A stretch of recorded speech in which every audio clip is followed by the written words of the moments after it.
Hello. इस video में हम ऑक्सीजन फैमिली यानी कि ग्रुप 16 पे हम लोग बातचीत करेंगे। तो ग्रुप 16 में जो एलिमेंट्स होते हैं वो ऑक्सीजन, सल्फर, सेलेनियम, टेलोनियम और पोलोनियम होता है। ऑक्सीजन का जो एटॉमिक नंबर होता है 8 होता है, एटॉमिक मास 16। सल्फर का atomic number 16, atomic mass 32। Selenium का 34, एटॉमिक नंबर 79 एटॉमिक मास होता है। टेलोनियम का 52 atomic number, 127.6 atomic mass, 84 atomic number और 3 और इसका 209 एटॉमिक मास होता है।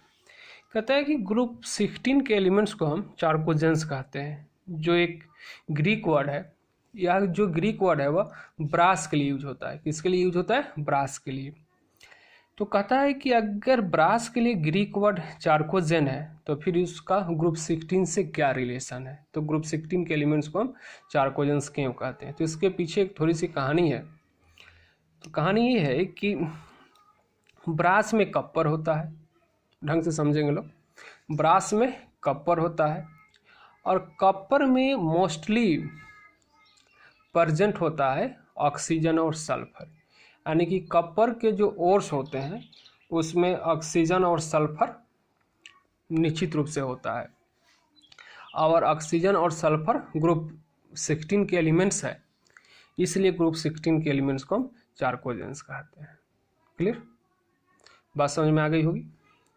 कहता है कि अगर इनका हम ऑकरेंस देखें, प्रेजेंसेस देखें, तो ऑक्सीजन जो होता है वह 46.6% बाई मास मिलता है अर्थ पे, याद रखा जाएगा। 46.6% बाई मास, यानी कि मास के अकॉर्डिंग 46.6% है। और बाई वॉल्यूम हम बात करें तो 20.946% होता है बाई वॉल्यूम ड्राई ईयर में। इसी के लिए हम 21% कह देते हैं। कितना कह देते हैं? 21% कह देते हैं, क्योंकि 20.946 है तो इसको हम राउंड फिगर में 21 कह सकते हैं। कहता है कि सल्फर जो मिलता है वह 0.03 से 0.1% तक मिलता है।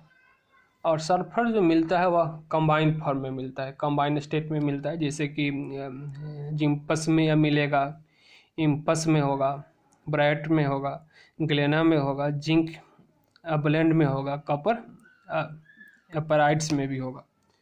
और जो वोल्केनो जो निकलता है, ज्वालामुखी में H2S होता है, यानी कि हाइड्रोजन सल्फाइड होता है। तो हाइड्रोजन सल्फाइड है, वहाँ पर भी सल्फर है, तो कह सकते हैं कि वोल्केनो में भी सल्फर निकलता है। उसके बाद बहुत सारे ऑर्गेनिक मटेरियल है, उसमें सल्फर होता है। जैसे कि एग में होता है, प्रोटीन में गार्लिक, लहसुन, ओनियन मतलब प्याज, मस्टर्ड यानी कि सरसों का जो तेल है, बाल में होता है, ऊन में होता है। एक चीज़ यहाँ पर हम आपको मेंशन कर दें कि सल्फर में एक स्मेल होता है खास करके, और इसीलिए सल्फर को संस्कृत में गंधक कहा गया है। गंधक, क्योंकि उसमें एक पार्टिकुलर स्मेल होता है, खास स्मेल होता है। और चीज़ों को हम जलाते हैं, अगर उसमें से गंदा स्मेल है तो वह कहीं ना कहीं सल्फर के प्रेजेंस को कंफर्म करता है। उसके बाद सेलेनियम और टेलोनियम जो होता है वह सेलेनाइड्स और टेलोनाइड्स के फॉर्म में सल्फर में या फिर और सारे वर्ड्स में प्रेजेंट होता है। पोलोनियम जो है वह एक रेडियो एक्टिव मटेरियल है, यानी कि रेडियो एक्टिव सब्सटेंस है, जो थोरियम और यूरेनियम के डिके से, यानी कि थोरियम और यूरेनियम का जो रेडियो एक्टिव डिके होता है, तो यहाँ से डिके से पोलोनियम मिलता है। क्लियर? उसके बाद हम लोग बात करते हैं कि एटॉमिक रेडियस पे। तो एटॉमिक रेडियस को आप लोग समझेंगे तो ऑक्सीजन का जो कोवालेंट रेडियस हम लोग लेते हैं और आयनिक रेडियस है, तो इसका कोवालेंट रेडियस का वैल्यू होता है 66, सल्फर का 104, सेलेनियम का 117, इसका 137, इसका 146 जो होता है। यहाँ पे डाटा लिख दिए हैं। तब फर्स्ट क्वेश्चन तो ये है कि आप देख रहे हो कि एटॉमिक रेडियस से आयनिक रेडियस का वैल्यू ज़्यादा है। तो सिंपल से इसको यहाँ पे हम समझते हैं कि ऑक्सीजन होगा तो एटॉमिक रेडियस ये होगा, और ऑक्सीजन आयन जो होंगे तो ऑक्सीजन पे 2 नेगेटिव चार्ज होगा तो ऑक्सीजन आयन होगा। क्लियर। और एक चीज़ आप लोग जानते हो कि आउटर सेल में इलेक्ट्रॉन्स आने से, आप ध्यान आप लोग देंगे कि आउटर सेल में इलेक्ट्रॉन्स आने से इलेक्ट्रॉन इलेक्ट्रॉन के बीच में रिपल्सन, इलेक्ट्रॉन इलेक्ट्रॉन के बीच में रिपल्सन बढ़ जाता है, और इलेक्ट्रॉन इलेक्ट्रॉन के बीच में जब रिपल्सन बढ़ेगा तो एटम का साइज क्या होगा, बढ़ जाएगा। यानी कि पहले से एटम का साइज अगर छोटा है तो इलेक्ट्रॉन आने से आउटर सेल में रिपल्सन बढ़ेगा, और रिपल्सन बढ़ने से एटम का साइज क्या होता है, बढ़ जाएगा। यानी कि हम कह सकते हैं कि नेगेटिव चार्ज के आने से एटम का साइज इंक्रीज होता है, जिसके कारण आयनिक रेडियस का वैल्यू इंक्रीज होता है। क्लियर। अब चीज़ हम लोग यहाँ पे देखते हैं कि ऑक्सीजन से अगर सल्फर के अगर एटॉमिक रेडियस की अगर हम बात करें तो 38 पिकोमीटर से बढ़ता है। क्लियर। और सारे चीज़ों में हम देख रहे हैं कि एटॉमिक रेडियस बढ़ रहा है, लेकिन इतना डिफरेंसेस नहीं है। एक चीज़ तो हम लोग जानते हैं कि ग्रुप में ऊपर से नीचे जाने पे एटॉमिक रेडियस बढ़ता है। इसलिए बढ़ता है क्योंकि नंबर ऑफ सेल्स बढ़ते हैं, और नंबर ऑफ सेल्स बढ़ेंगे तो न्यूक्लियस से जो वैलेंस इलेक्ट्रॉन की दूरी होगी वो बढ़ेगी, क्योंकि ग्रुप में ऊपर से नीचे अगर हम जा रहे हैं तो नंबर ऑफ सेल्स क्या होता है, बढ़ते जाता है। तो नंबर ऑफ सेल्स बढ़ने से इलेक्ट्रॉन और वैलेंस सेल यानी कि आउटर सेल या फिर वैलेंस इलेक्ट्रॉन या आउटर इलेक्ट्रॉन्स की दूरी न्यूक्लियस से बढ़ती है, जिसके कारण एटॉमिक रेडियस बढ़ता है। क्लियर। तो लेकिन बात यह है कि ऑक्सीजन और सल्फर में जो डिफरेंसेज है वो इतना अधिक क्यों है। तो इसको हम लोग समझते हैं इलेक्ट्रॉनिक कॉन्फ़िगरेशन से कि ऑक्सीजन का electronic configuration 1s2 2s2 2p4 होगा, 2d तो होता नहीं है। लेकिन सल्फर का अगर हम देखें तो यहाँ पे अगर हम नियोन लिख देते हैं तो 3s2 3p4 और 3d0 लिख सकते हैं, क्योंकि थर्ड सेल आ गया तो थर्ड सेल में जितने सारे सबसेल होंगे वे तो आएंगे, चाहे उसमें इलेक्ट्रॉन्स रहे अथवा ना रहे। तो कहता है कि सल्फर में डी सबसेल आ जाने से, और एक बात आपको पता है कि डी सबसेल का या फिर इसको हम डी ऑर्बिटल्स कहेंगे, यानी कह दे कि सल्फर में डी ऑर्बिटल्स के आ जाने से उसका जो साइज जो होता है वह सडनली बढ़ जाता है, एकाएक बढ़ जाता है। तो कह सकते हैं कि due to the presence of d orbitals in sulphur its atomic radius increase in more magnitude from oxygen. लिख सकते हैं कि ड्यू टू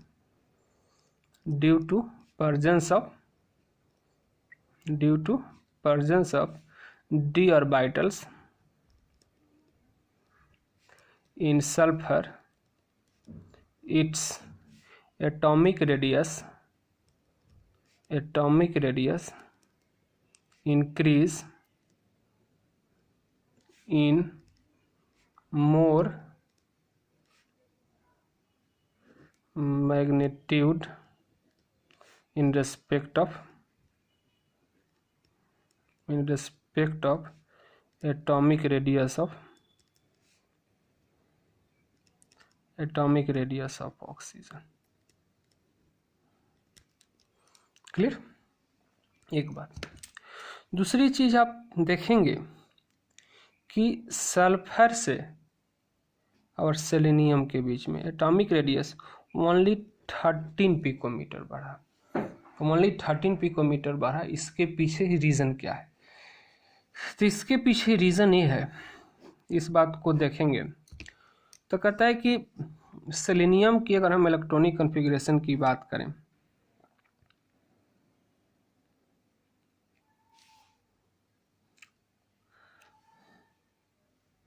तो सेलेनियम के इलेक्ट्रॉनिक कॉन्फ़िगरेशन की अगर हम बात करें तो 34 एटॉमिक नंबर है, तो 3d10 कर दें तो 30 हो गया, 4s2 और 4p4, यहाँ तक 30 अब 4, इसका इलेक्ट्रॉनिक कॉन्फ़िगरेशन होगा।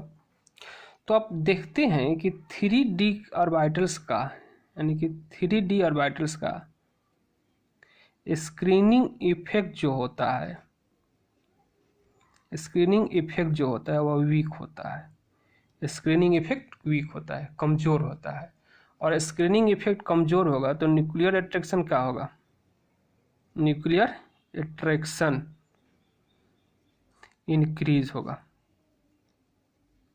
न्यूक्लियर अट्रैक्शन इंक्रीज होगा। और न्यूक्लियर अट्रैक्शन इंक्रीज होगा तो साइज जो होगा वो साइज डिक्रीज होना चाहिए। लेकिन एक चीज़ और है कि नंबर ऑफ सेल भी तो बढ़ रहा है ना। तो अब यहाँ पे क्या होगा कि दो टाइप के फोर्सेस लगेंगे। अब थोड़ा सा यहाँ पे ध्यान देना होगा, कंसंट्रेशन आप लोग थोड़ा सा यहाँ पे देंगे कि न्यूक्लियर अट्रैक्शन जो होगा वो साइज को घटाना चाहेगा, लेकिन नंबर ऑफ सेल जो होगा वो साइज को बढ़ाना चाहेगा। यानी कि न्यूक्लियर अट्रैक्शन जो है ये चाहेगा कि साइज को डिक्रीज कर दें, और जो नंबर ऑफ सेल जो इंक्रीज हो रहा है, नंबर ऑफ सेल, ये क्या करेगा कि साइज को बढ़ाना चाहेगा। अब दोनों फोर्सेस एक दूसरे के अपोजिट फोर्सेस हैं जो दोनों लग रहे हैं, तो ऐसे कंडीशन में क्या होगा कि रिजल्ट जो होगा हमेशा रिजल्टेंट पे जाएगा। यानी कि as a whole atomic radius बढ़ेगा, लेकिन थोड़ा सा बढ़ेगा। एटॉमिक रेडियस बढ़ेगा तो थोड़ा सा बढ़ेगा। यानी कि एज ए होल हम कह सकते हैं कि 3D के स्क्रीनिंग इफेक्ट जो होता है वीक होता है, न्यूक्लियर अट्रैक्शन डोमिनेंट कर जाता है, जिसके कारण एटॉमिक रेडियस बढ़ता तो है लेकिन थोड़ा सा बढ़ता है, ज़्यादा नहीं बढ़ता है। क्लियर। उसके बाद अगर हम सेलेनियम से टोल्यूरियम के बीच में जाएं तो कहता है कि एटॉमिक रेडियस 20 पिकोमीटर से बढ़ता है। क्लियर। तो सेलेनियम में आप देख रहे हैं कि 3D में इलेक्ट्रॉन है, इसका लास्ट इलेक्ट्रॉन इसका जो होगा वो 4D में होगा, और लास्ट इलेक्ट्रॉन इसका 4D 5s2 और 5p6, इसका इस टाइप से कॉन्फ़िगरेशन होगा। इसका तो आप लोग देख चुके हो। तो कहते हैं कि इसका इलेक्ट्रॉन कहाँ है,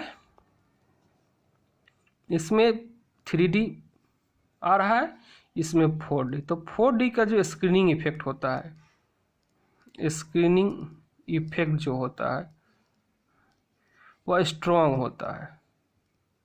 4D का स्क्रीनिंग इफेक्ट क्या होता है, स्ट्रॉन्ग होता है। किसके तुलना में, 3D के तुलना में। यानी कि 4D का जो स्क्रीनिंग इफेक्ट होगा वो 3D के तुलना में स्ट्रॉन्ग होता है, और 3D के तुलना में स्क्रीनिंग इफेक्ट स्ट्रॉन्ग होने के कारण न्यूक्लियर के फोर्स को ज़्यादा स्क्रीन करेगा, जिससे क्या होगा कि एटॉमिक रेडियस बढ़ जाएगा। क्लियर, कुछ ज़्यादा मात्रा में। उसके बाद हम बात करते हैं टेलिनियम से पोलोनियम का। तो ये कितना बढ़ रहा है, तो सिर्फ 9 पिकोमीटर बढ़ रहा है।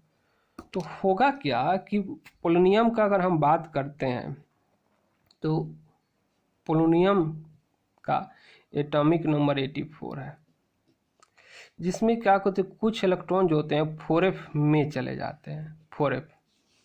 अब f ऑर्बिटल्स का स्क्रीनिंग इफेक्ट क्या होता है, स्क्रीनिंग इफेक्ट वीक होता है। स्क्रीनिंग इफेक्ट इसका बहुत कम होता है, और स्क्रीनिंग इफेक्ट बहुत कम होता है। तो यहाँ पे न्यूक्लियर अट्रैक्शन डोमिनेंट कर जाएगा, और यहाँ पे न्यूक्लियर अट्रैक्शन कुछ ज़्यादा ही डोमिनेंट कर जाता है। इसके लिए यहाँ पे एक टर्म हम यूज करते हैं, लेंथेनॉइड्स कंट्रैक्शन, लेंथेनॉइड कंट्रैक्शन। यानी कि 4f वाले, ये भी आप लोग जानते हैं कि 4f वाले एलिमेंट्स को हम लेंथेनॉइड्स कहते हैं।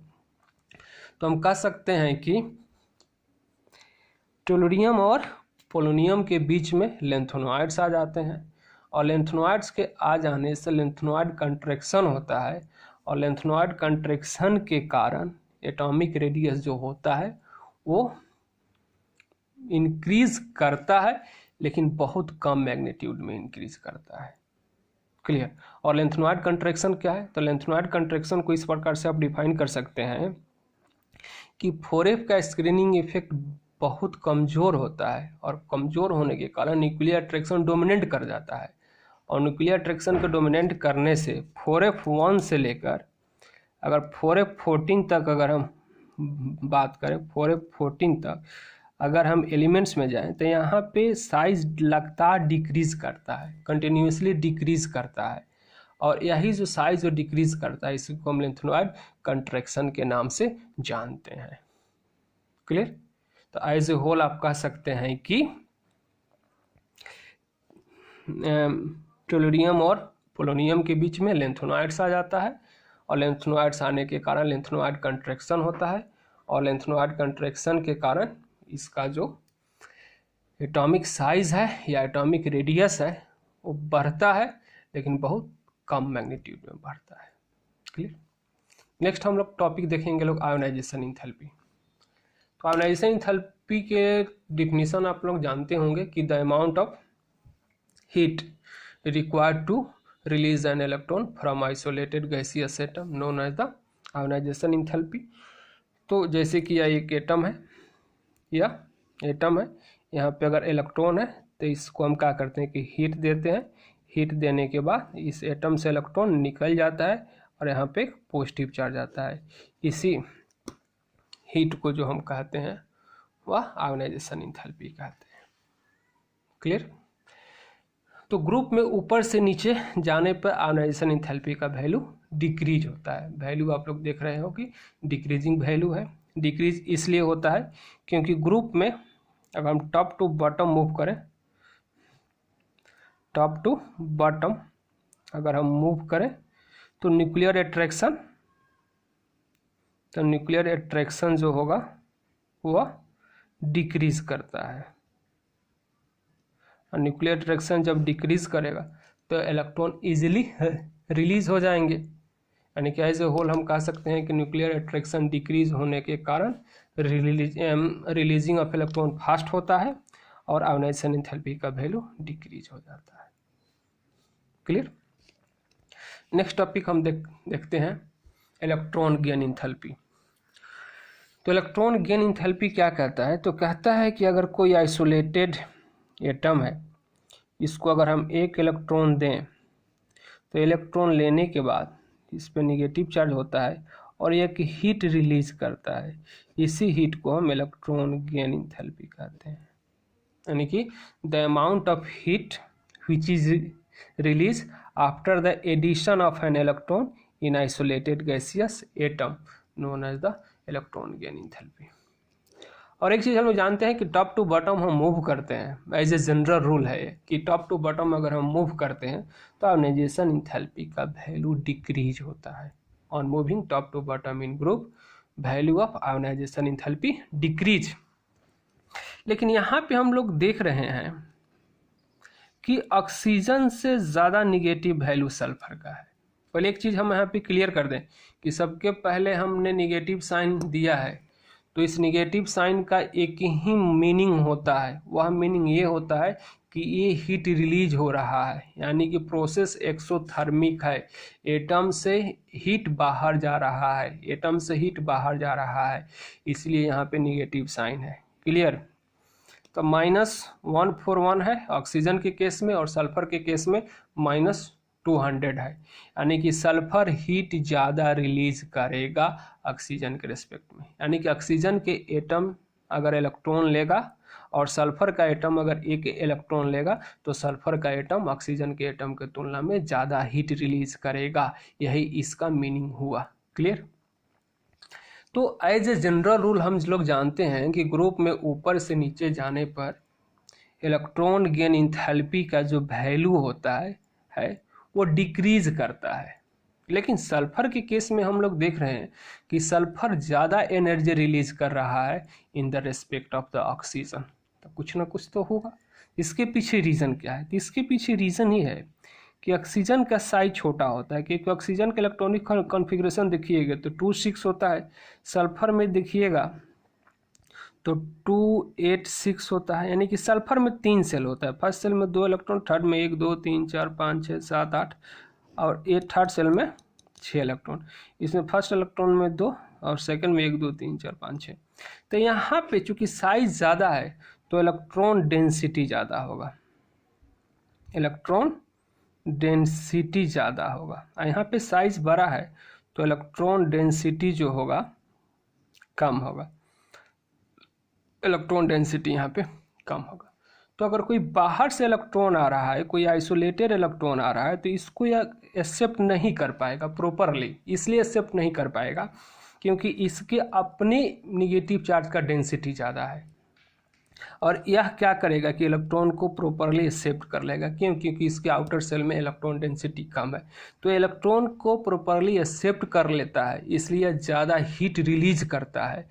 जबकि यहाँ पे इलेक्ट्रॉन डेंसिटी अधिक होने के कारण ज़्यादा हीट रिलीज नहीं कर पाता है। यानी कि हम कह सकते हैं कि due to the small size of the oxygen it can not accept isolated electron completely, that's why it not release more amount of heat, but sulfur can accept isolated electron due to its large size and less electronic repulsion in its outer shell. Hence it release proper amount of heat. On the basis of this we can say that electron gain enthalpy of sulfur is more than oxygen. I hope समझ गए होंगे। उसके बाद हम बात करते हैं electronegativity का। इलेक्ट्रोनिगेटिविटी में आप लोग जानते हो कि ग्रुप में ऊपर से नीचे जाने पर इलेक्ट्रोनिगेटिविटी डिक्रीज करता है। एज ए जनरल रूल हम लोग यही जानते हैं कि ग्रुप में ऊपर से नीचे जाने पर इलेक्ट्रोनिगेटिविटी डिक्रीज करता है। लेकिन यहाँ पे तो डिक्रीज की बात समझ में आ गई, लेकिन यहाँ पे आप देखोगे कि स्लाइटली इंक्रीज कर गया ना जी, 0.4 से इंक्रीज कर गया। तो 0.4 से इंक्रीज कर गया तो कहता है कि कहीं ना कहीं न्यूक्लियर अट्रैक्शन भी जो है ना वो इलेक्ट्रोनिगेटिविटी के लिए रिस्पॉन्सिबल हो जाता है। और यहाँ पे 4f वाले भी इलेक्ट्रॉन्स आ जाते हैं जिसके कारण स्लाइटली इंक्रीज कर जाता है। क्लियर। उसके बाद हम फिजिकल प्रॉपर्टी की बात करें तो कहता है कि ऑक्सीजन और सल्फर जो होता है वह नॉन मेटल्स होता है। ऑक्सीजन और सल्फर नॉन मेटल्स होता है। सेलेनियम और टेलोनियम जो होता है वो मेटलवाइड्स होता है, और जो पोलोनियम है वह रेडियो एक्टिव मेटल्स है। इसका हाफ लाइफ 13.8 डेज का होता है। याद रखिएगा कि पोलोनियम का 13 दिन पे हो जाता है 13 दिन पर हो जाता है, यानी कि ये डिकम्पोज कर जाएगा। क्लियर। कहता है कि यानी कि इसका टोटल कंसंट्रेशन जो होता है वो 13.8 डेज पे टोटल कंसंट्रेशन इसका हाफ हो जाएगा। कहता है कि इसमें सभी एलिमेंट्स एलोट्रॉपिक प्रॉपर्टी शो करते हैं, यानी कि सबके एलोट्रॉप्स होते हैं। कहते हैं ग्रुप में टॉप टू बॉटम मूव करेंगे तो एमपीबीपी इंक्रीज करेगा। हम इसको कह सकते इन ग्रुप में टॉप टू बॉटम मूव करने से एमपीबीपी इंक्रीज करता है। तो हम कह सकते हैं कि इसको हम ऐसे डिपेंड कर सकते हैं कि on moving top to bottom in group molar mass increase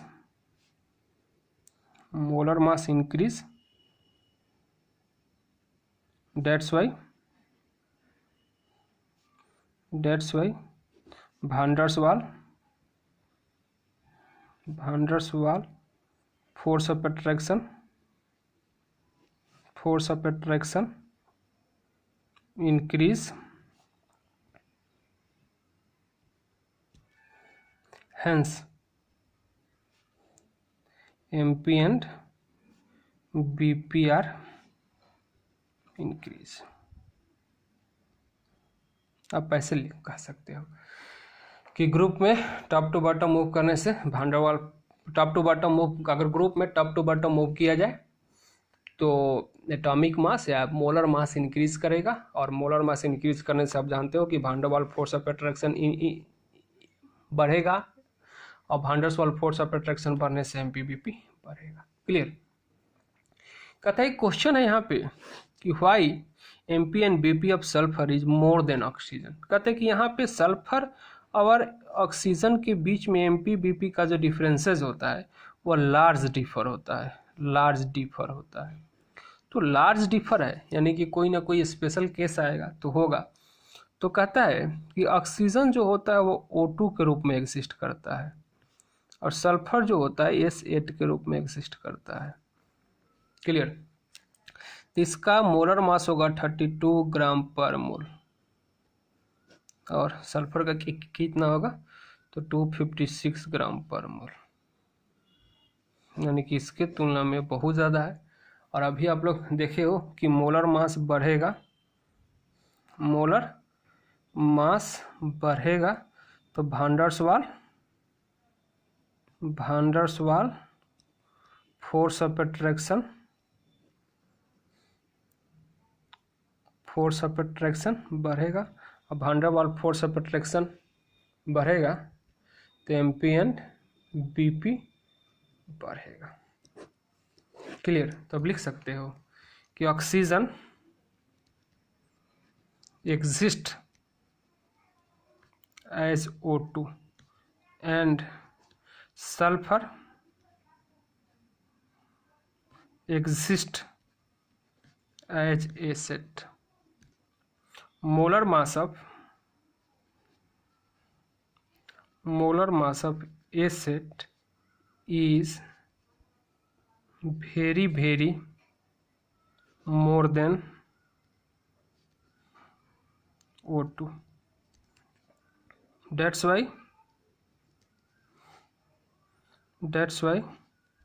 it has more van der Waal force of attraction and its MP and BP are more. Clear. तो आई होप समझ गए होंगे। नेक्स्ट देखते हैं लोग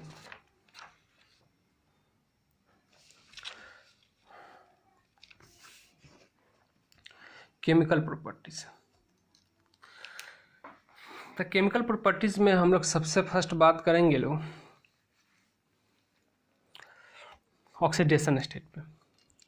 तो कहता है कि ग्रुप 16 का जो एलिमेंट्स है, ये लोग ग्रुप 16 का जो एलिमेंट्स है वो ऑक्सीडेशन स्टेट कहाँ से कहाँ शो करेगा तो -2 से +4, क्योंकि इसका इलेक्ट्रॉनिक कॉन्फ़िगरेशन देखिए हम इलेक्ट्रॉनिक कॉन्फ़िगरेशन तो NH2 और NP6 होता है।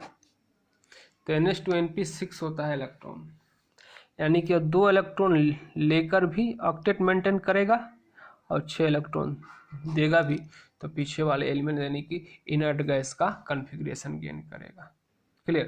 यानी कि 2 इलेक्ट्रॉन लेकर ऑक्टेट मेंटेन करेगा और 6 इलेक्ट्रॉन देकर अपने पीछे वाले इनर्ट गैस का कॉन्फ़िगरेशन गेन करेगा। तो दोनों स्टेज में स्टेबिलिटी होगी, यानी कि -2 से +6 तक इसका इलेक्ट्रॉनिक कॉन्फ़िगरेशन होगा। लेकिन इलेक्ट्रॉनिक कॉन्फ़िगरेशन के ही बेसिस पे सिर्फ हम ऑक्सीडेशन स्टेट को डिफाइन नहीं करते हैं, उसका इलेक्ट्रोनेगेटिविटी भी वहाँ पे रोल करेगा। जैसे अब ऑक्सीजन कहता है कि -2, कहता है ऑक्सीजन +6 में कभी जाएगा ही नहीं। क्यों नहीं जाएगा? इसलिए नहीं जाएगा ऑक्सीजन +6 में क्योंकि साइज़ क्या है, छोटा है, इलेक्ट्रोनेगेटिविटी हाई है। तो ऑक्सीजन से 6 इलेक्ट्रॉन का कोई शेयरिंग करे और उसमें भी ऑक्सीजन की तरफ से इलेक्ट्रॉन अपने तरफ खींच ले, फ्लोरीन भी नहीं कर सकता है। और जब फ्लोरीन सबसे ज़्यादा इलेक्ट्रोनेगेटिव एलिमेंट्स है पीरियोडिक टेबल में, और जब फ्लोरीन नहीं कर सकता है तो फिर और किसी एलिमेंट्स का करने का कोई बात ही नहीं है। तो ऑक्सीजन जो होता है वो +6 में कभी नहीं जाए। ऑक्सीजन -2 में है, मोस्ट कॉमन एग्जाम्पल इसका H2O -2 ऑक्सीडेशन स्टेट का। -1 में देखोगे तो H2O2 होगा, +1 में O2F2 होगा। O2F2 में ऑक्सीजन का ऑक्सीडेशन स्टेट +1 होता है। और एक ही कंपाउंड है OF2 जिसमें ऑक्सीजन का ऑक्सीडेशन स्टेट +2 होता है। उसके बाद इसका ज़्यादा ऑक्सीडेशन स्टेट नहीं बढ़ेगा। सल्फर जो होता है वो -2 से +6 तक जाता है, लेकिन सल्फर का साइज कुछ ज़्यादा हो गया है, इलेक्ट्रोनिगेटिविटी कम हो गई, तो वो मोस्टली या कंपाउंड बनाना चाहता है या +2 में +4 में और +6 में। सेलेनियम जो है -2 से +6 तक जाएगा, लेकिन मोस्टली कंपाउंड सेलेनियम का और टेलोरियम का +4 ऑक्सीडेशन स्टेट में होता है। कहता है कि फिर तो यह +6 में कहीं नहीं होता है। तो इनर्ट पेयर इफेक्ट आप लोग जानते हो कि किसी भी एलिमेंट्स के लास्ट वाले किसी भी ग्रुप के जो लास्ट वाले एलिमेंट्स है उनका जो ऑक्सीडेशन स्टेट जो होता है वो +2 से डिक्रीज कर जाता है due to the inert pair effect. और इनर्ट पेयर इफेक्ट जो नहीं जानते हैं वो फर्स्ट वीडियो को देखेंगे या प्ले लिस्ट में चले जाएंगे और प्ले लिस्ट में से जो पार्ट 1 है वीडियो उसको देखेंगे, उसमें हमने इनर्ट पेयर इफेक्ट को समझा दिया है, स्क्रीनिंग इफेक्ट को समझा दिया है, तो वहाँ से आप लोग समझ सकते हैं। तो कहते हैं कि ग्रुप में टॉप टू बॉटम मूव करने से क्या होगा, ये होता है कि इनर्ट पेयर इफेक्ट लगना शुरू हो जाता है और इनर्ट पेयर इफेक्ट के कारण ऑक्सीडेशन स्टेट जो होगा वह +2 से डिक्रीज करेगा। क्लियर। उसके बाद हम बात करते हैं कि anomalous behaviour of the oxygen. तो एक चीज़ आप लोग समझ चुके हो कि किसी भी ग्रुप के जो फर्स्ट एलिमेंट्स है उसका एनोमोलस बिहेवियर है, यानी कि एनोमोलस बिहेवियर है यानी कि उसका जो बिहेवियर है अपने ग्रुप के अन्य एलिमेंट्स के रिस्पेक्ट में कुछ अलग बिहेवियर है। इसलिए अलग बिहेवियर है क्योंकि उसका साइज जो होता है वो बहुत छोटा होता है, डी ऑर्बिटल्स नहीं होता है और उसकी इलेक्ट्रोनिगेटिविटी जो होती है वो अधिक होती है। तो कह सकते हैं कि due to the small size absence of d orbitals large electronegativity elements of anomalous behaviour. तो क्वेश्चन एक हो सकता है कि कोई भी एलिमेंट्स है जो किसी भी ग्रुप का फर्स्ट एलिमेंट्स है वो एनोमोलस बिहेवियर क्यों शो करता है, तो उसके लिए आप यह रीज़न दे सकते हो। लेकिन सेकंड क्वेश्चन हो सकता है कि एनोमोलस बिहेवियर क्या हो सकता है, तो उसको एक एक करके क्वेश्चन से हम लोग समझते हैं। तो फर्स्ट क्वेश्चन ये है कि जैसे कि यही है कि oxygen is gas but sulphur is solid. तो अभी हम लोग डिस्कस किए हैं कि ऑक्सीजन का 32 एटॉमिक मास है, 32 ग्राम पर मोल कि ऑक्सीजन O2 में एग्जिस्ट करता है और सल्फर 8 में एग्जिस्ट करता है तो 256 ग्राम पर मोल है। तभी हम लोग देखते हैं कि इसमें van der Waals force of attraction अधिक है और van der Waals force of attraction अधिक है तो कहीं ना कहीं कंपैक्टनेस ज़्यादा होगा और जिसके कारण यह सॉलिड हो जाएगा या गैस हो जाएगा। क्लियर। दूसरा क्वेश्चन हम लोग देख सकते हैं, कह सकते हैं कि oxygen exist as O2 but sulphur exist as AZY। तो कहता है कि ऑक्सीजन का साइज छोटा है, तो ऑक्सीजन के साइज छोटा होने के कारण क्या होता है कि यहाँ पे p ऑर्बिटल्स का जो ओवरलैपिंग होता है ऐसे भी हो जाता है और ऐसे भी हो जाता है, यानी कहता है कि due to small size of oxygen it form p-p bond, p-p bond. अब p-p बॉन्ड बनता है, इसका मतलब है कि इसमें लेटरल ओवरलैपिंग हो जाता है, लेटरल ओवरलैपिंग हो जाता है इसमें ऑक्सीजन में, यानी कि आपस में ओवरलैपिंग हो जाता है, लेटरल ओवरलैपिंग हो जाता है। और लेटरल ओवरलैपिंग के कारण क्या होता है कि ऑक्सीजन के बीच में एक से अधिक बॉन्ड बनता है। यह एक्सियल ओवरलैपिंग से अगर सिग्मा बना तो लेटरल ओवरलैपिंग से इसमें पाई बॉन्ड बन जाता है और इस टाइप से O2 का फॉर्मेशन हो जाता है। लेकिन अगर हम सल्फर की बात करें,